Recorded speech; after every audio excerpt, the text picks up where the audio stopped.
Clap de début et bonjour, bienvenue dans cette vidéo. Nous allons parler de DanMachi. Ça va être une petite review des deux derniers épisodes. Alors j'ai changé la caméra, enfin les caméras. Je sais pas si si je vais penser à switcher. Je pense que oui. Alors c'est un peu bancal. Ça tient tel un bout de carton parce que peut-être que ça tient réellement sur un bout de carton. Mais on s'en fout. Donc on est là pour parler de DanMachi. Alors, qu'est-ce qu'on a à dire? Donc, comme à mon habitude, j'ai pris donc quelques notes durant les épisodes. Je vais regarder quand même. C'était 9 et 8, 9 et 10. Ouais, 9 et 10. 9 et 8. Ouais, non, mais moi je regarde des animés une fois qu'ils sont finis. Je commence par le 12. Et je remonte comme ça jusqu'au premier. Comment ça doit être? J'ai envie de tester. Ouais, je suis débile, mais j'ai envie de tester, parce que ça doit vraiment être trop bizarre. Mais je suis sûr que ça pourrait être super enrichissant en regardant un animé comme ça qui a vraiment quelque chose à raconter, quoi. Parce que si. Bref, je m'égare, je me perds totalement, je m'excuse. Donc on entame directement l'épisode 9. Donc comme je fais habituellement, je vais lire mes notes. Et après, une fois que j'aurai terminé les notes, enfin pas forcément en plein milieu, je peux m'arrêter sur certaines choses qui nécessitent d'être un peu plus approfondies. Bref, donc l'épisode 9 de DanMachi. Lumière bleue, je comprends pas. C'est vrai qu'il y a la lumière bleue qui a popé comme ça.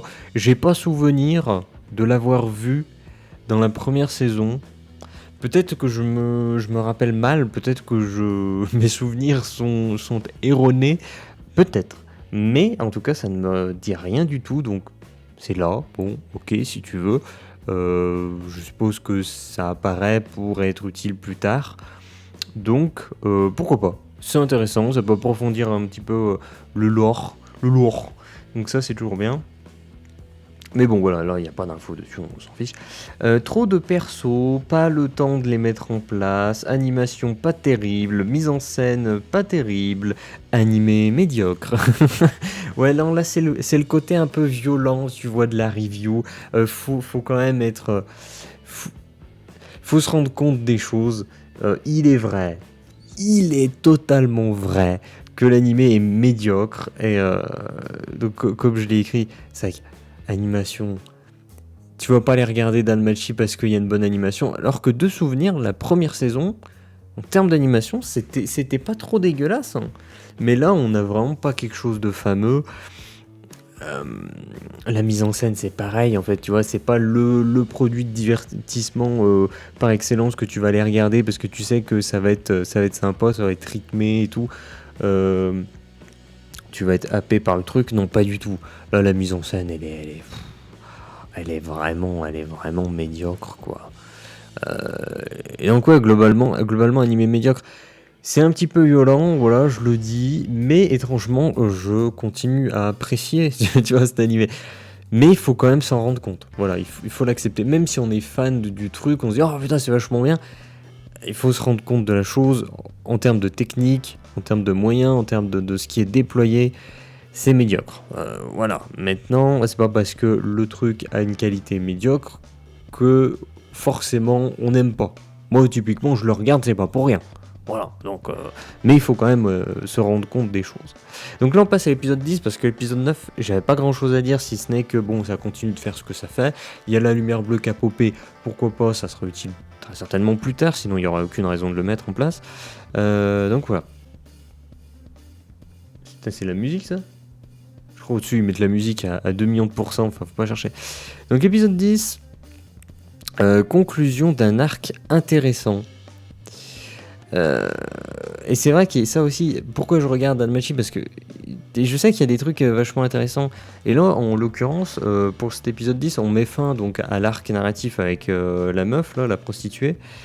Et c'est un arc que je trouve, il a vraiment plein de choses à proposer. Enfin, c'est un arc, j'ai trouvé vraiment un arc intéressant, plus un sujet qui n'est pas forcément des plus abordés et des plus simples à aborder. Bon, ça n'a pas été un sujet vraiment intelligemment abordé, on va dire. Mais tout de même, pourquoi pas, ça m'a relativement plu. C'est resté très soft, globalement, mais c'était cool. Je sais pas ce que je voulais dire. Donc, conclusion d'un arc intéressant, conclusion d'un cycle avec Belle qui a enfin le rôle de héros. C'est vrai qu'à la conclusion de ce truc, de cet épisode, on a Belle qui prend enfin la position de héros. Alors moi, ça me pose problème, oui, et pas du tout. Quoi? Mais la dissonance serait-elle présente? Non, j'explique. Ça me pose problème parce que c'est dans l'ADN de Danmachi depuis le début, c'est le fait que Belle est en mode « Oh là, faut que je fasse comme mon papy m'a dit, que je sois un héros et que je sauve la demoiselle en détresse. » Et ce qui se passe depuis le début de l'animé, c'est que en quête de ça, de devenir un héros, de sauver les autres, ce qui se passe, c'est que c'est l'inverse. C'est toujours lui qui prend le rôle de ce qu'il désigne par la demoiselle en détresse.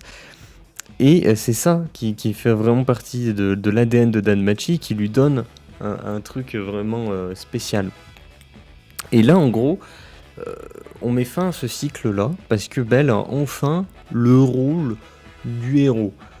Donc, moi, j'ai pas de problème avec ça, donc j'aime bien. Voilà, ça met fin à un cycle, j'ai aucun souci avec ça, mais j'ai dit que ça me posait problème, pourquoi? Ça peut me poser problème, on verra par la suite.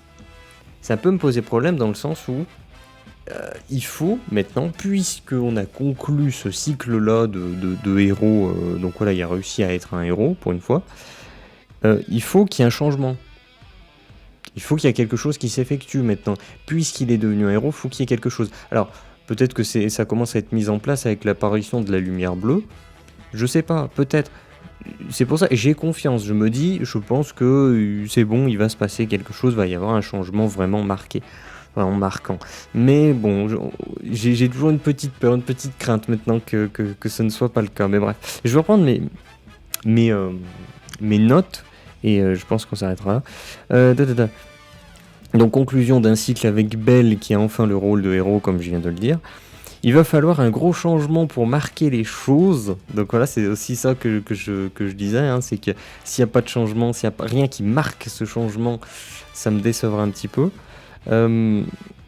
Lumière bleue en rapport avec Zeus, possible. J'ai mis entre parenthèses, c'est vrai que je me rappelle pas, ça fait longtemps quand même que la première saison était sortie. Il n'est pas censé être son fils ou une connerie du genre, ou je sais pas quoi, une réincarnation, ou un élu, ou je sais pas quoi.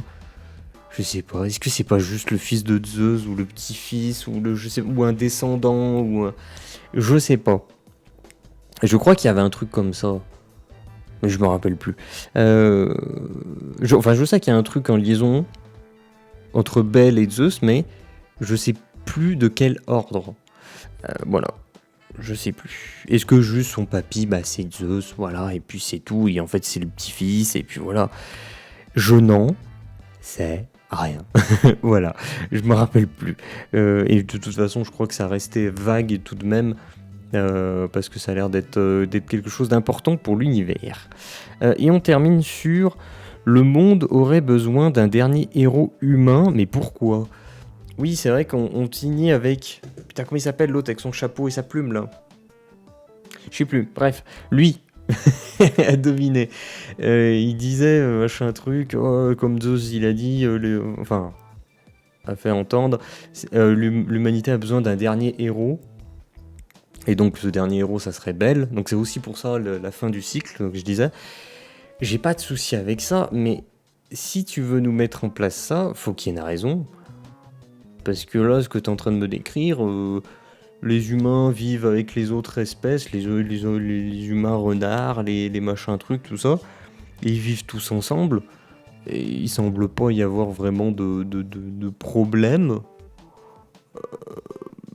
Enfin, ils ont l'air de vivre dans des villes calmes et sécurisées. Tu vois ce que je veux dire? Enfin, l'humanité ne semble pas avoir de soucis dans cet univers. Donc pourquoi y aurait-il besoin d'un héros? Est-ce que ça n'augurerait pas pour la suite de Danmachi l'arrivée d'une vraie menace extérieure à la ville? Une menace qui viendra menacer, sans déconner, l'humanité. Et ça expliquerait pourquoi l'humanité aurait besoin d'un héros qui serait incarné par Bel, qui serait le petit-fils de Zeus, et qu'il y aurait la puissance via cette lumière bleue, une puissance divine, mon cul là. Je sais pas.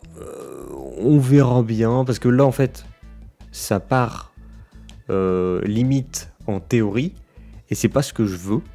Euh, donc, je me stopperai là, tout ça. J'ai dit tout ce que j'allais dire pour ces 2 derniers épisodes. Je pense que je ferai une dernière review quand l'épisode 11 et 12 seront sortis. Parce que à chaque épisode, il n'y a pas non plus 36 choses à dire. Et puis, comme je l'ai dit 50 fois, l'anime reste médiocre. Et on prend pas le temps de vraiment mettre en place les personnages, alors qu'il y a une chier de persos. Donc, à voir comment ça va se passer pour la suite. Bref, je vais couper là, donc je vous dis hop, à la prochaine. Donc clap de fin, et puis c'est tout.